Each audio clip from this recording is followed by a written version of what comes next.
और अभी क्या है कि परसों ना टेस्ट रहेगा फिजिक्स का, ठीक है। तो 2 चैप्टर्स मैं आपको दे रहा हूँ, वेनसडे को टेस्ट होगा उसका शाम को। Laws of motion and work, power and energy, ठीक है। Yes sir. तो ये रिवाइज करके रखना। आज कल और परसों 3 दिन का टाइम है आपके पास, क्योंकि परसों शाम को टेस्ट होगा। अपने बायो वाले टेस्ट के टाइम पे ही होगा, ठीक है। और आज और कल तो आपका यही इसी का टेस्ट रहेगा, sexual reproduction and flowering plants का।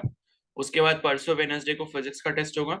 एंड उसके बाद फिर बायो का जो नेक्स्ट चैप्टर है ह्यूमन रिप्रोडक्शन वाला, उसका टेस्ट होगा थर्सडे से, ठीक है। अब बताओ कौन सा क्वेश्चन पूछना है।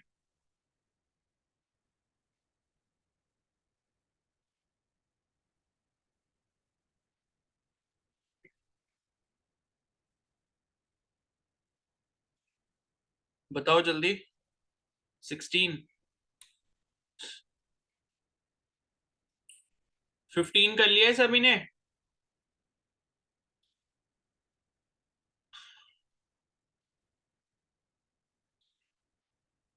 बाकी लोगों ने कर लिया 15। नो सर, तो तन्नू फिर कौन बताएगा? अगर नहीं किया है तो मेरे को कैसे पता लगेगा, ये बताओ। मतलब जब मैं स्पेशल घर आके आपसे पूछूंगा कि हाँ भाई आपने ये क्वेश्चन कर लिया है नहीं कर लिया, तभी आप बताओगे क्या? नहीं सर, देख रहे थे वो वर्कशीट में। तो अभी तक देखा ही नहीं, अभी 15 मिनट हो चुके हैं, मैं 15 मिनट पहले बोल चुका हूँ कि भाई देख लो जल्दी से। ये बताओ, अभी बोला नहीं था मैंने ब्रेक में कि देख लेना? और जब मैंने कल भी आपको ये बात बोलती थी कि कल हम फिजिक्स के क्वेश्चन सॉल्व करेंगे, वर्कशीट पूरी कर लेना जिसने नहीं करी है। तो फिर आपको क्वेश्चंस कैसे नहीं पता कि कौन से वाले नहीं किए हैं? भाई फिर ऐसे तो टाइम खराब होगा ना।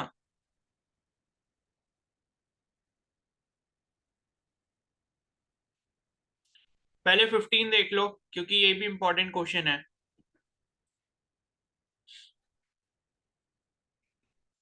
तो इसमें है, a U tube with both ends open to the atmosphere is partially filled with water, ठीक है। Oil which is immiscible with water is poured into one side until it stands at a distance of 10 mm above the water level on the other side. Meanwhile the water rises by 65 mm from its original levels. The density of the oil is, ठीक है। तो इसका diagram देख लो, कुछ इस तरीके से बना हुआ है। और यूट्यूब वाला ये कॉन्सेप्ट जो है काफी ज्यादा इंपॉर्टेंट है।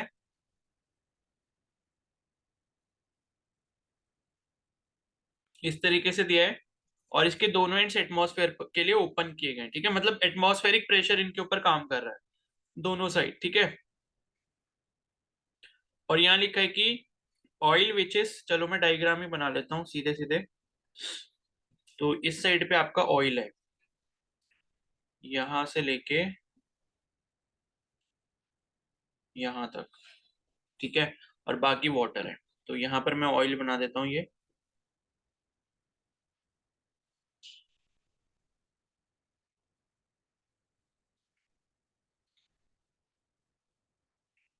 और बाकी ये जो है यहाँ पर ये वाटर है।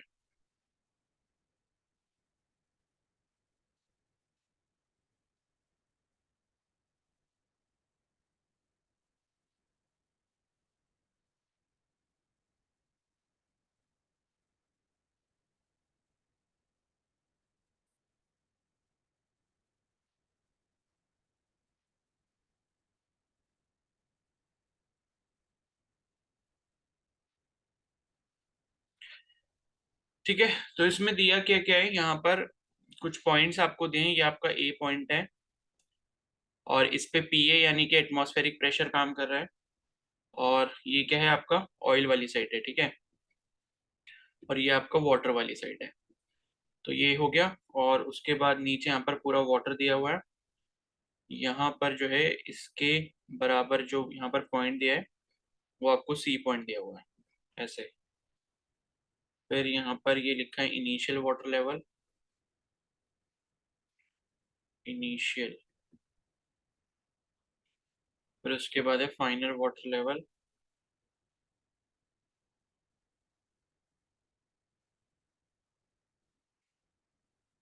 ठीक है। तो ये आपको डी पॉइंट दिया है यहाँ पे। फिर ये वाला ई पॉइंट दिया हुआ है। और ये लास्ट में जो दिया है वो F पॉइंट है।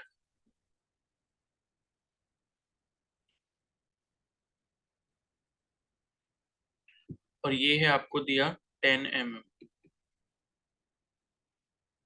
बाकी 65 ये 65 mm है, और ये वाला भी आपको जो दिया है ये 65 mm है। ठीक है, तो इतनी चीजें आपको यहाँ पर दी हैं, और यहाँ पर भी जो प्रेशर काम कर रहा है वो PA काम कर रहा है। तो अब देखो यहाँ क्या लिखा है कि a U tube with both ends open to the atmosphere is partially filled with water. Oil which is immiscible with water is poured into one side until it stands at a distance of 10 mm above the water level. ठीक है,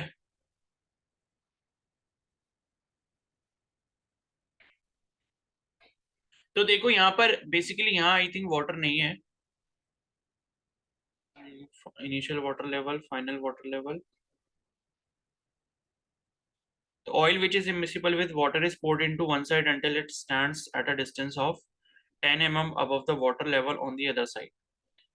ठीक है, meanwhile the water rises by 65 mm from its original level. The density of the oil is, तो यहाँ पर ये I think इसमें जो ये वाटर आपको दिया है ना, ये यहाँ पर वाटर नहीं होगा, मतलब वाटर का जो लेवल है वो सिर्फ यहाँ तक है शायद, क्योंकि ये बोल रहे हैं कि भाई आपने क्या करा, लाइक इसमें पहले क्या भरा हुआ था, वाटर भरा था इस यूट्यूब में, और उसके बाद आपने लेफ्ट वाली साइड से क्या डाल दिया, ऑयल डाल दिया। तो ऑयल जब डाला तो लाइक ऑयल का इतना ज्यादा प्रेशर नहीं था कि वाटर का जो लेवल है वो दूसरी साइड से और ज्यादा ऊपर भाग पाए।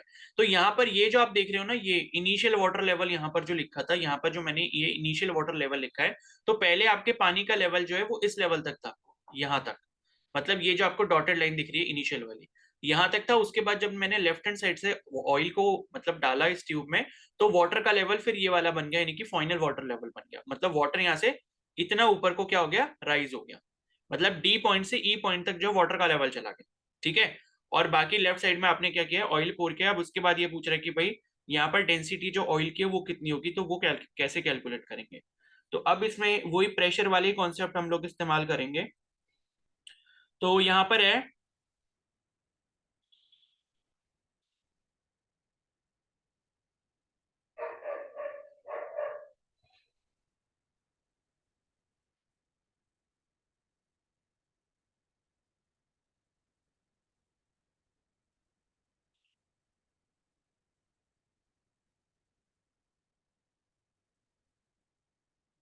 इसमें और कोई चीज भी दी है क्या, 65 और 10।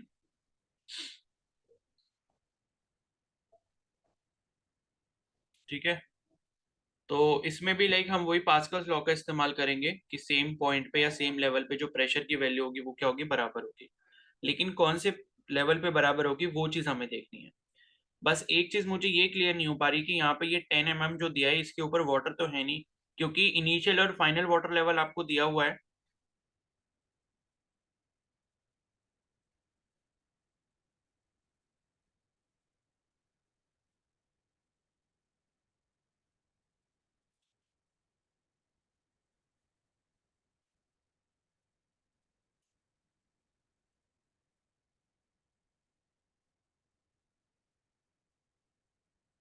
ठीक है, हो गया क्लियर। तो अब देखो, यहाँ पर कहने का मतलब ये है कि हम यहाँ पर यूज कौन सा लॉ करेंगे, पास्कल्स लॉ का इस्तेमाल करेंगे। तो यहाँ पर बेसिकली हो क्या रहा है कि ये जो ऑयल का कॉलम है इतना, ठीक है, इसने क्या कर रखा है, आप ये कह सकते हो कि यहाँ जो फाइनल वाटर लेवल था और यहाँ तक जो था, हम बेसिकली क्या कर रहे हैं, ये जो आपको पॉइंट दिख रहा है ना, सी वाला जो पॉइंट दिख रहा है, इसे ये वाला बी पॉइंट है सपोज, तो ये बी पॉइंट रहा और ये वाला आपका सी पॉइंट रहा। तो बी और सी पर हम क्या करेंगे, प्रेशर की वैल्यू को बराबर कर देंगे। ठीक है, बिकॉज बी और सी जो है वो आपके कैसे सेम लेवल पर है। ये जो आपको यहाँ पर ये पॉइंट दिख रहे हैं बी और सी वाले, ये आपके सेम लेवल पे है, और यहीं पे क्या हो रहा है, इनका पार्टीशन हो रहा है दोनों फ्लूइड का, यानी कि दोनों लिक्विड का, ऑयल और वाटर का। तो बी और सी पर जो है हम प्रेशर की वैल्यू को बराबर कर देंगे और हमें यहाँ से डेंसिटी मिल जाएगी। तो हम यहाँ पर लिखेंगे क्या कि,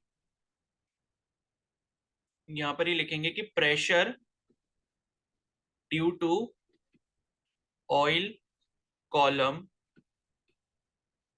ठीक है, pressure due to oil column at D is equal to pressure due to water column at C, ठीक है। तो यहां पर ये एच, रो जी एच लगाएंगे, rho of oil g into H of oil,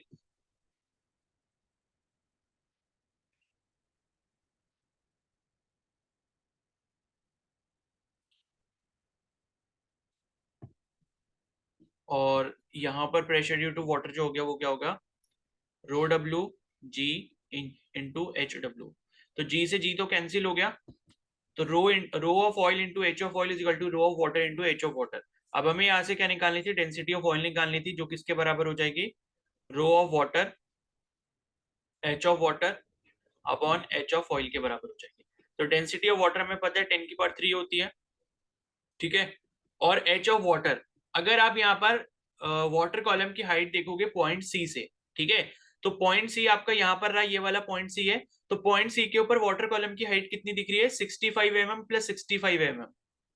आ रही बात समझ में। इनिशियल जब लेवल था, जहां पर आप इनिशियल देख रहे हो, तो सी पॉइंट से इनिशियल लेवल 65 था, उसके बाद जब हमने ऑयल डाला तो 65 ऊपर और बढ़ गया फाइनल तक। तो टोटल जो कॉलम यहाँ पर वाटर कॉलम की हाइट हो गई वो आपकी यहां से लेके यहां तक हो जाएगी, जो आपकी किसके बराबर होगी, 65 प्लस 65 के बराबर होगी, ठीक है। तो यहाँ पर मैं लिख देता हूँ 65 प्लस 65 कितना हो गया, 130 mm। और नीचे भी हाइट हम mm में ले लेंगे तो कैंसिल हो जाएगी, मतलब यहाँ पर जरूरत नहीं है कि हम उसको मीटर में चेंज करेंगे, क्योंकि अगर आप करना भी चाहो तो 10 की पावर -3 से ऊपर पे मल्टीप्लाई करोगे, नीचे पे करोगे तो वो कैंसिल हो जाएगा। तो यहाँ पर अगर हम हाइट ऑफ ऑयल कॉलम की बात करें, तो ऑयल कॉलम की अगर आप हाइट यहाँ पर देखोगे तो देखो कितनी हो जाएगी, 65 तो ये यहां तक हो गई, फिर 65 यहां तक हो गई, और उसके बाद 10 mm यहां तक हो गई ऊपर तक, ठीक है। तो 10 आपकी ये वाली है, फिर उसके बाद 65 आपकी यहां से यहां तक है बीच वाली, और फिर 65 ये नीचे वाली है। राइट हैंड साइड से आप मेजरमेंट देख सकते हो, ये आपको 10 mm दिया हुआ था यहाँ पे, और बाकी का 65 ये है, 65 ये है, तो टोटल कितना हो गया, 140 हो गया। तो ये mm से mm तो कैंसिल हो जाएगा, ठीक है, और एक जीरो से ये एक जीरो कैंसिल हो गया, तो यहाँ पर आपके पास कितना बचा, 10 की पावर 3 इंटू 13 अपॉन 14, ठीक है। तो ये जो आएगा आपके पास सॉल्व करके,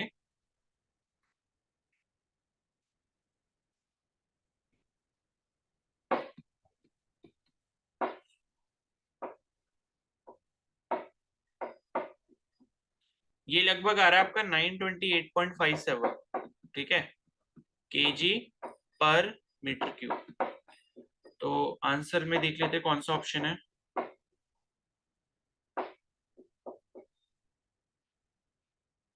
तो डी वाला इसका करेक्ट आंसर हो जाएगा, ठीक है। आगे समझ, यस सर। मतलब आपको सेम पॉइंट्स देखने हैं बस यूट्यूब के अंदर, उन सेम पॉइंट्स पर आप देख लो कि भाई प्रेशर की वैल्यू तो बराबर होगी, यानी कि जैसे बी और सी जो है सेम लेवल पे थे, तो हमने कह दिया कि भाई सी पर जितना वाटर का प्रेशर होगा उतना ही बी पॉइंट पर ऑयल का प्रेशर होगा, और यहाँ पे दोनों के प्रेशर की वैल्यू क्या होगी, बराबर होगी, क्योंकि दोनों सेम हाइट पे है नीचे से, ठीक है।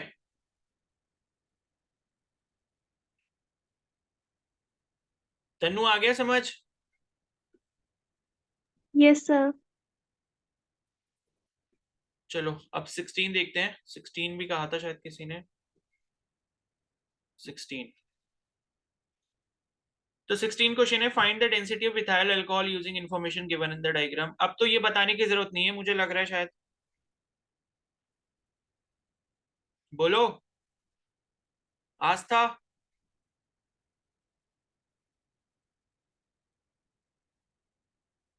आस्था ये क्वेश्चन बताने की जरूरत है क्या अभी भी, सेम कॉन्सेप्ट तो यूज होना है इसमें। वाटर की डेंसिटी पता है 1000 है बस, और फिर दोनों का मतलब क्या होगा, जो आपका वाटर कॉलम का जो प्रेशर है वो आपका इथाइल अल्कोहल के प्रेशर के बराबर हो जाएगा, हाइट आपको दी है, बस वही फॉर्मूला यूज कर लेंगे। उसके बाद 17 बताना है, 17 भी रहने दो, ठीक है, ये भी काफी हाई लेवल का क्वेश्चन है, ये रहने दो। एंड उसके बाद कौन सा पूछा था? 18।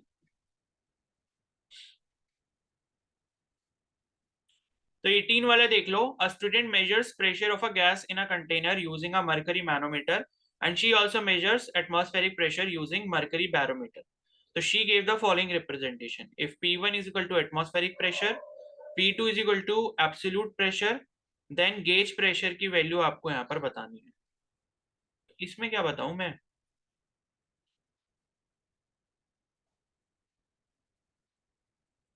गेज प्रेशर किसके बराबर होता है?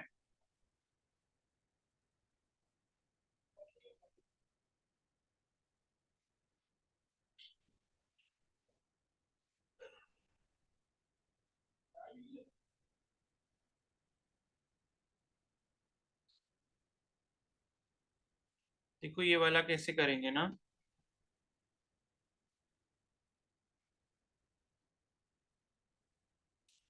पहले इसका डायग्राम बना लेता हूँ मैं जरा।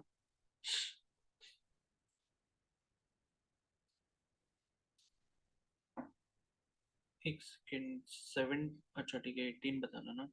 तो 18 वाला जो दिया है डायग्राम आपको, वो आपको कुछ ऐसा दिया हुआ है। तो यहाँ पर ये आपको H1 हाइट दी है, ये आपको H2 हाइट दी है, और ये टोटल हाइट आपको H3 के बराबर दिया है। और यहाँ पे प्रेशर है P2, ये है प्रेशर P1, ये है प्रेशर P0। ठीक है। तो एक स्टूडेंट है, उसने मेजर किया है pressure of a gas in a container using a mercury manometer and she also measured atmospheric pressure using a mercury barometer. So she gave the following representation. तो like उसने ये रिप्रेजेंटेशन दी है container के हिसाब से कि कंटेनर की height जो भी है, तो उसमें H1 हाइट पे P1 प्रेशर है, H2 हाइट पे P2 प्रेशर है, और नीचे बेस पर जो प्रेशर है मतलब P0 है। ठीक है, इस तरीके से प्रेशर का डिवीजन हुआ है कंटेनर के अंदर। जहां पे P1 जो है वो आपका एटमॉस्फेरिक प्रेशर है, यहाँ पर आपको ये चीज दी हुई है कि ये जो है P1 वाला एटमॉस्फेरिक प्रेशर है, और P2 जो है वो आपकी एब्सोल्यूट प्रेशर की वैल्यू है। ठीक है। तो आपसे ये पूछा है कि गेज प्रेशर की जो वैल्यू है वो कितने के बराबर होगी। तो इसे कैसे करेंगे?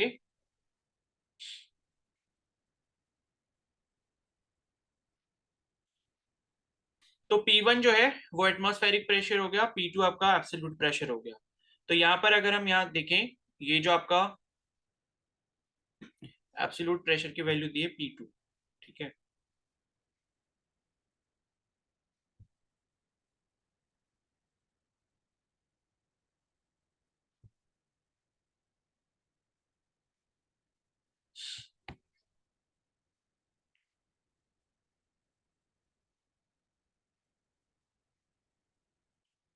तो P1 की अगर हम यहाँ पर वैल्यू देखते हैं, तो यहाँ पर P1 की जो वैल्यू हो जाएगी वो कितनी हो जाएगी?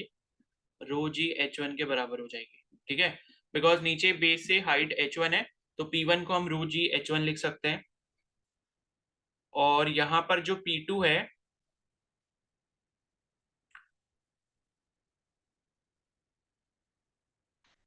P2 की जो वैल्यू है,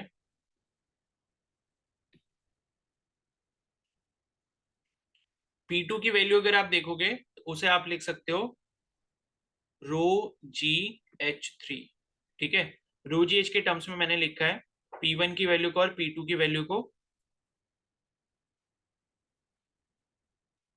और यहाँ पर देखो, आपको ये पता है कि भाई जो मतलब एब्सोल्यूट प्रेशर होता है वो आपका क्या होता है, लाइक रो जी एच के बराबर होता था। ठीक है, और उसमें से हम क्या करते थे, मतलब उसमें हमने जो पढ़ा था डेफिनेशन की गेज प्रेशर के बारे में, तो पहले उस डेफिनेशन को मैं आपको बताता हूँ एक बार।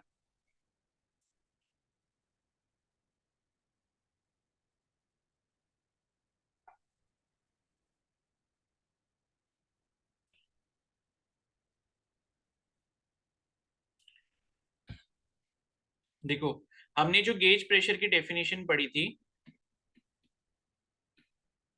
वो ये पढ़ी थी कि भाई जो प्रेशर आपका ज्यादा होता है किससे, एटमॉस्फेरिक प्रेशर से। यानी कि लाइक एटमॉस्फेरिक प्रेशर से जो वैल्यू ज्यादा होगी प्रेशर की उसी को हम गेज प्रेशर बोलेंगे। तो जैसे मान लो अगर हमारे पास किसी भी लेवल पर प्रेशर की वैल्यू कितने के बराबर है, पी एटमॉस्फेरिक प्लस रो जी एच के बराबर है, तो अगर हम इसमें से क्या करते हैं, इस प्रेशर में से मतलब मैं पी ए को अगर मैं माइनस कर देता हूं तो मुझे ये रो जी एच मिल जाता है, और इसी को हम क्या बोल रहे थे, गेज प्रेशर बोल रहे थे। ठीक है, तो गेज प्रेशर का मतलब क्या होता है कि टोटल प्रेशर मतलब जो है वो आपका एटमॉस्फेरिक प्रेशर से कितना ज्यादा है, और वो हमें रोजीएच के बराबर मिलता है, जो कि आपका क्या होता है, गेज प्रेशर होता है। ठीक है, तो यहां पर भी हमें गेज प्रेशर की वैल्यू निकालनी है। तो हमने ये देखा कि P1 की वैल्यू रोजी एच वन के बराबर हो जाएगी, P2 की वैल्यू रोजी एच थ्री के बराबर हो जाएगी, और यहां पर अगर हम क्या निकालना चाहते हैं, गेज प्रेशर निकालना चाहते हैं, तो वो हो जाएगा आपका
एब्सोल्यूट प्रेशर की। अगर हम यहाँ वैल्यू देखें तो एब्सोल्यूट प्रेशर हमको दिया है कि P2 के बराबर है। ठीक है, और P2 की जो वैल्यू है वो रो जी एच थ्री के बराबर है।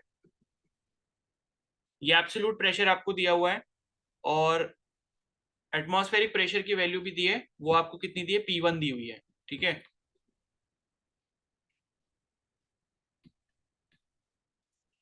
P1, और ये है आपकी रो जी एच वन के बराबर, P1 की जो वैल्यू है। तो अब अगर आप यहां से वो निकालते हो, गेज प्रेशर की वैल्यू,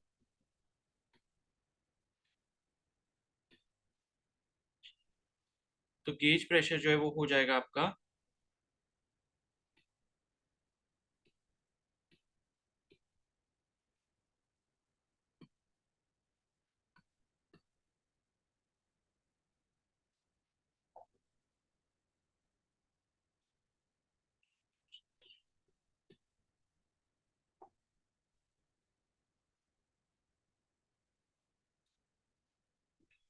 ठीक है, और ये जो गेज प्रेशर की वैल्यू आएगी वो आ जाएगी आपकी रो जी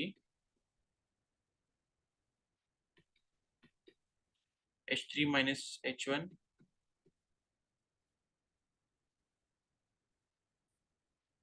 ठीक है, इसके ऑप्शंस क्या क्या दिए हुए हैं,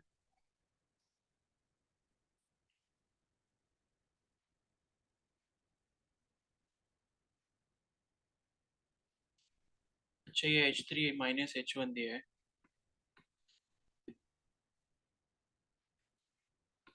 तो यहाँ पर देखो ये जो गेज प्रेशर की वैल्यू, अगर आप इस ये जो ग्राफ जो बना के यहाँ पर दिया है, मतलब हाइट के अकॉर्डिंग जो आपको रिलेशन दिखा है, तो यहाँ पर जो गेज प्रेशर की वैल्यू है वो आपकी रो जी एच टू के बराबर होगी। ठीक है,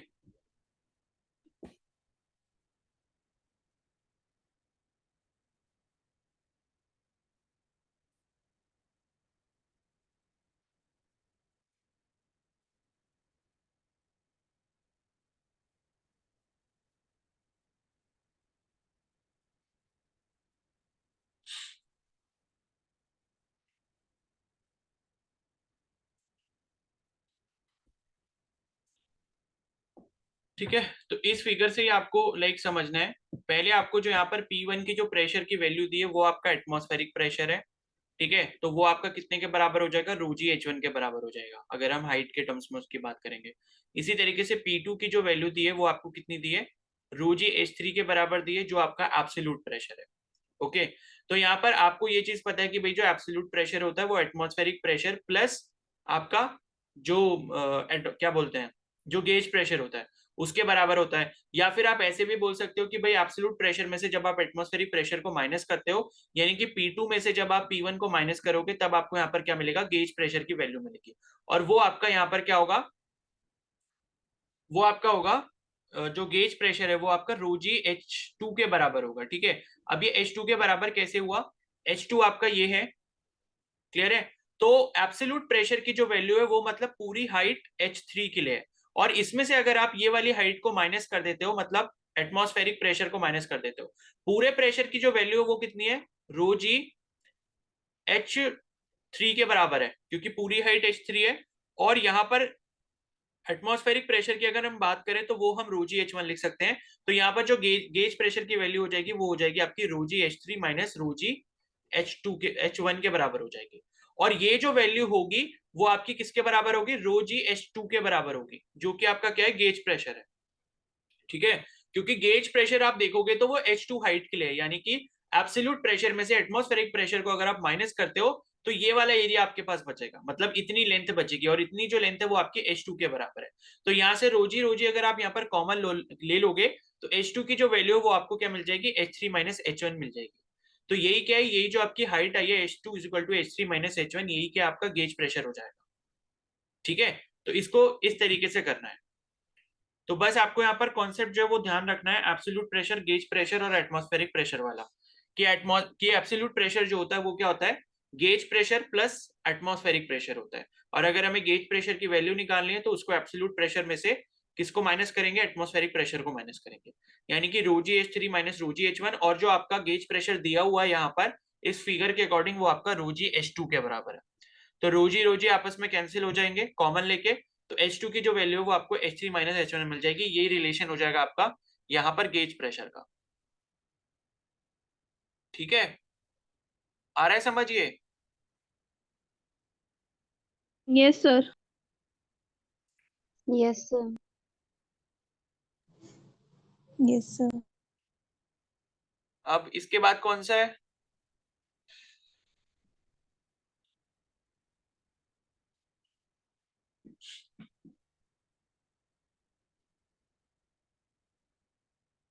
ट्वेंटी टू। 22 से पहला है किसी का, 21।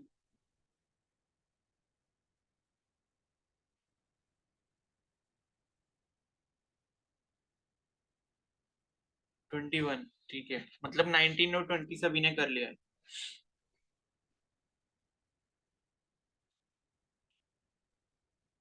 चलो 21 वाला देख लो।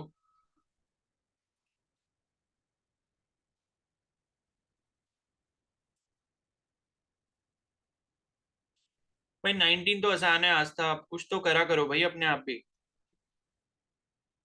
19 तो आसान है, इसमें है क्या, force upon area, force upon area तो लगाना है, उसको बराबर करना है बस। अब यहाँ पर ये पहले देख लो 21 वाला। तो 21 है, a car of mass 500 kg is lifted by a hydraulic jack that consist of 2 piston.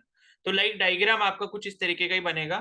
ठीक है, यहाँ पर एक पिस्टन ऐसे हो गई, उसके बाद ये बड़ी वाली पिस्टन कुछ ऐसे हो गई, तो डायग्राम आपका कुछ इसी तरीके से बनेगा, और यहाँ पर क्या होगा, आपका फ्लूइड होगा। ठीक है, यही आपका हाइड्रोलिक जैक का सिंपल सा डायग्राम है। तो एक कार है जिसका मास क्या है, 500 kg है, जिसको लिफ्ट किया गया एक हाइड्रोलिक जैक से। तो यहाँ पर मान लो ये आपकी कार हो गई, इसका मास दिया हुआ है आपको 500 kg, और if the diameter of large and small pistons are 2 metre and 20 centimetre respectively. तो लार्ज वाला जो डायमीटर दिया है इसको मैं मान लेता हूं एरिया ऑफ 2, एरिया 1। तो पहला वाला जो पिस्टन है उसका क्रॉस सेक्शनल एरिया A1 मान लिया, दूसरे वाले का A2 मान लिया। तो यहाँ पर आपको क्रॉस सेक्शनल एरिया की वैल्यू दी हुई है, A1 की जो वैल्यू है वो है जो छोटा वाला है वो आपका 20 सेंटीमीटर है। तो अगर इसको मीटर में चेंज करेंगे तो कितना हो जाएगा, 20 इंटू 10 की पावर माइनस 2 मीटर हो जाएगा। एरिया 2 की जो वैल्यू आपको दी है, सॉरी सॉरी कुछ डायमीटर की वैल्यू दी है ना ये, ठीक है, डायमीटर की वैल्यू दी है। तो D1 और D2 लिख लेता हूँ पहले, फिर एरिया कैलकुलेट करेंगे। तो डायमीटर जो वन पहला वाला जो छोटा वाला डायमीटर दिया है वो आपको 20 सेंटीमीटर दिया है, 20 सेंटीमीटर। इसका मतलब ये कितना हो गया, 20 इंटू 10 की पावर माइनस 2 मीटर हो गया। और D2 डायमीटर 2 जो आपको दिया है वो आपको 2 मीटर के बराबर दिया हुआ है। तो अब आप यहाँ से क्या कर सकते हो, एरिया कैलकुलेट कर सकते हो। एरिया अगर A1 में निकालूंगा तो ये, अगर डायमीटर दिया होता है तो सर्कुलर क्रॉस सेक्शन का जो एरिया हम निकालते हैं वो πd² by 4 से निकालते हैं। ठीक है, तो आपको डायमीटर दिया, तो डायमीटर का मतलब यही है कि भाई जो क्रॉस सेक्शन होगा कैसा होगा, सर्कल की शेप में होगा। तो डायमीटर से हम एरिया क्या निकालते हैं, इसका जो फॉर्मूला होता है πd² by 4 होता है। और अगर रेडियस आपको दिए तो πr² कर देते हैं। ठीक है, कैसे होता है, क्योंकि एरिया ऑफ सर्कल क्या होता है, πr² होता है। और रेडियस का आपको रिलेशन पता है क्या होता है, डायमीटर/2 होता है। रेडियस क्या होता है, डायमीटर का हाफ। तो अगर आप ये रेडियस की जगह पर यहाँ पर डायमीटर/2 लिख देते हो, इसका स्क्वायर करते हो, तो पाई और डी का स्क्वायर ऊपर d² हो जाता है, और नीचे 2 का स्क्वायर कितना हो जाता है, 4 हो जाता है।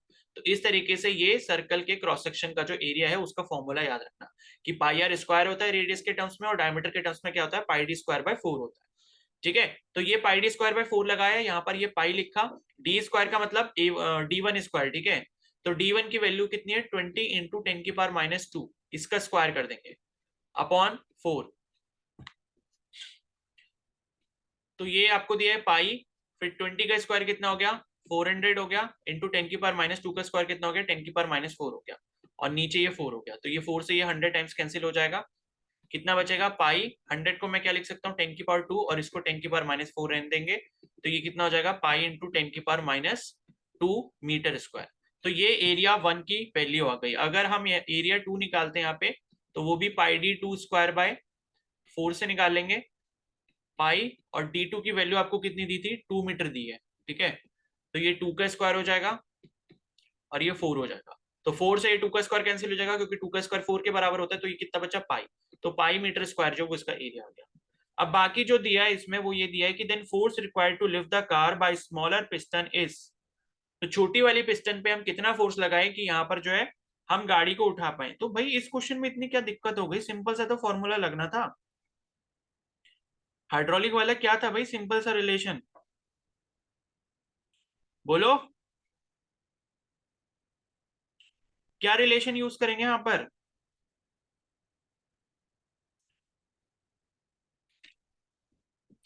भाई पास्कल्स लॉ का ही तो इस्तेमाल करते हैं, प्रेशर 1 = प्रेशर 2।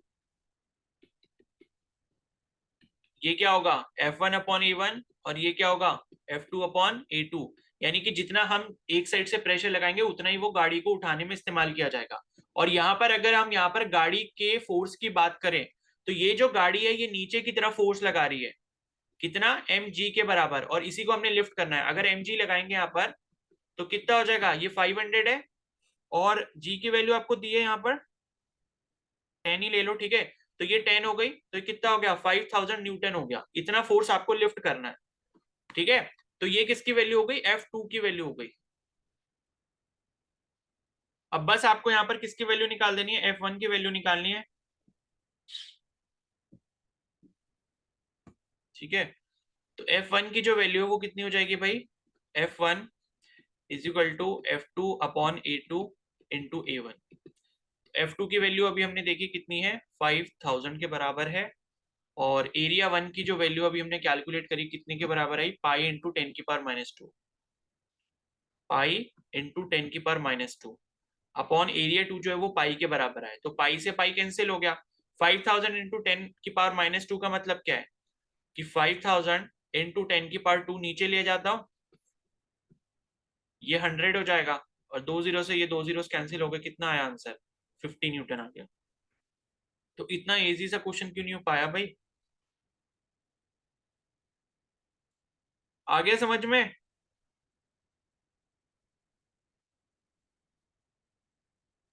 Yes, sir. और रास्ता 19 वाला कर लेना, ऐसे ही होगा वो। ठीक है,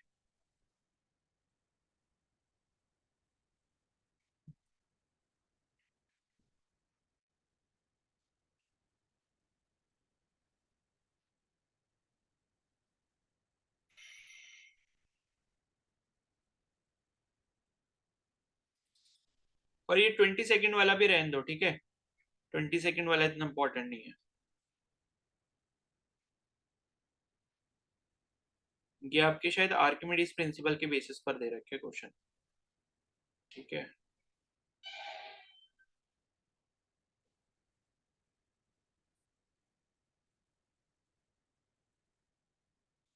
चलो बाकी के क्वेश्चन कल करेंगे। ठीक है। और फिजिक्स के टेस्ट के लिए पढ़ लेना। बता दिया मैंने आपको 2 chapters, laws of motion and work power and energy. परसों उसका टेस्ट होगा इवनिंग में। तो आपके पास 3 दिन है, आज का दिन, कल का दिन और परसों का भी दिन है शाम तक, तो उसको रिवाइज कर लेना। और इसके जो बाकी क्वेश्चंस हैं वो एक बार फिर से देखना जितने हो पा रहे हैं, क्योंकि आज आपने कुछ क्वेश्चंस कर लिए तो आपके कुछ नए कॉन्सेप्ट्स यहाँ पर बिल्ड हो गए होंगे, तो जिस वजह से आगे के क्वेश्चंस एक बार फिर से ट्राई कर लेना जो आपने छोड़ दिए। और जो बाकी बचे होंगे तो वो कल आप पूछ लेना, कल हम लोग डिस्कस करेंगे। ठीक है, क्लियर है सभी को? Yes sir. चलो ठीक है फिर। Yes sir. ओके, अब आप लीव कर सकते हो।